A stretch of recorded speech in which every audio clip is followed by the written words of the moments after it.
প্রথমে জিজ্ঞাসাবাদ করা হলে তার নাম ঠিকানা আমরা জানতে পারি। তার নাম বিকাশ সরকার, তার বয়স 41।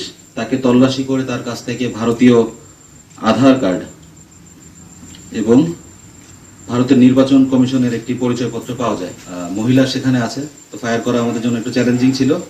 তো সেখানে যাই হোক, আমাদের চৌকস যে টিমটা ছিল অত্যন্ত বুদ্ধিমত্তার সাথে তারা 2 রাউন্ড ফাঁকা গুলি করে। ভারতের যে জিরো লাইন সেখান থেকে বাংলাদেশের অভ্যন্তরে 500 গজ এরকম জায়গায় কয়েকজন নারীকে তারা দেখতে পায়। আমাদের মহেশপুর ব্যাটালিয়নের দায়িত্বপূর্ণ এলাকা বাঘাডাঙ্গা সীমান্ত দিয়ে কয়েকজন নারীর বাংলাদেশ থেকে ভারতে পাচার হয়ে যাওয়ার মতো একটি তথ্য আমাদের কাছে আসে।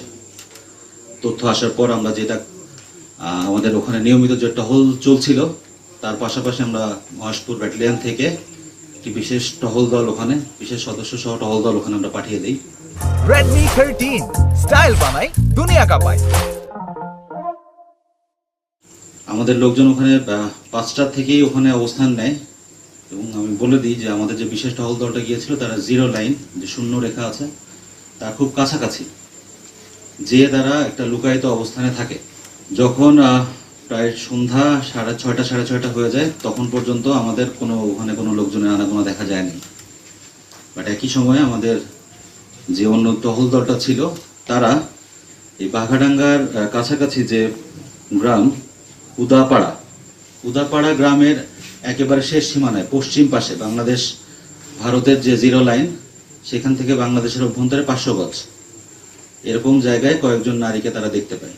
তাদের অবস্থান নিশ্চিত করার পরে আমাদের দুইটা টহল দলের মধ্যে একটা সমন্বয় ছিল প্রথম থেকে। এই যে 3জন নারীকে তারা শনাক্ত করতে পারে, 3জন নারী বেসিক্যালি ওখানে দাঁড়িয়েছিল কিংকর্তব্য বিমূঢ় হয়ে, কিছু তারা বুঝতে পারে নাই। মাগরিবের আজান যখন দিয়ে দেয়, আস্তে আস্তে যখন অন্ধকার ঘনিয়ে পড়ে সূর্য ডোবার পরে, আমাদের জিরো লাইনের কাছে যে সদস্যরা ছিল তারা কিছু সংকেত শুনতে পায়। সংকেতটা কিছুটা পাখির আওয়াজের মতো ছিল। এটা আমি বলছি যে এই আওয়াজগুলো আসতেছিল হচ্ছে ভারতের সাইড থেকে, জিরো লাইনের কাছাকাছি কোনো একজন অজ্ঞাত ব্যক্তি এই আওয়াজগুলো করছিল। এটা হয়তো কোনো একটা সংকেতই হবে। তো যেহেতু আমাদের এই নারীরা প্রায় 500 গজ বাংলাদেশের ভেতরে ছিল, তারা এই আওয়াজটা হয়তো শুনতে পায়নি অথবা বুঝতে পারে নাই, এরকম কিছু একটা হবে। তো তারা ওখানে দাঁড়িয়েই ছিল।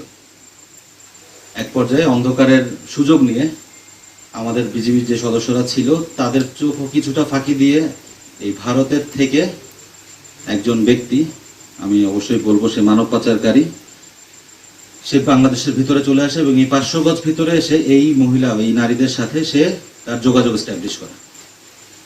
তো যখন তাদেরকে একসাথে যখন পেয়ে যায়, তারা দ্রুত গতিতে আবার ভারতের বর্ডারের দিকে রওনা দেয়, মানে বাংলাদেশ ভারতের যে বর্ডার সেদিকে রওনা দেয়, ভারত অভিমুখে। এমন সময় যে পিছন থেকে আমাদের যে টহল দলটা ছিল তাদেরকে গ্রেফতার করার চেষ্টা করে এবং খুব স্বাভাবিকভাবে আমাদের উপস্থিতি টের পেয়ে এরা ভারতের দিকে দৌড়িয়ে পালানোর চেষ্টা করে।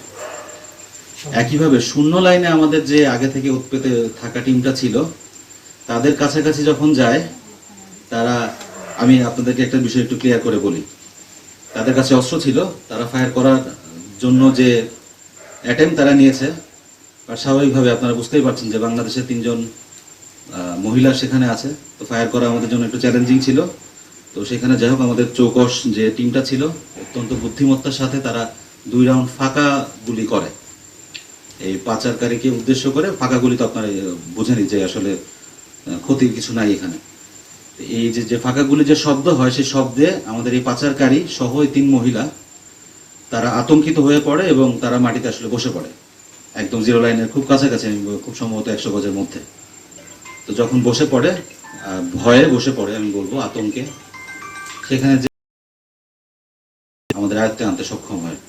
গ্রেফতারকৃত যে ব্যক্তি, তাকে প্রথমে জিজ্ঞাসাবাদ করা হলে তার নাম ঠিকানা আমরা জানতে পারি। তার নাম বিকাশ সরকার, তার বয়স 41।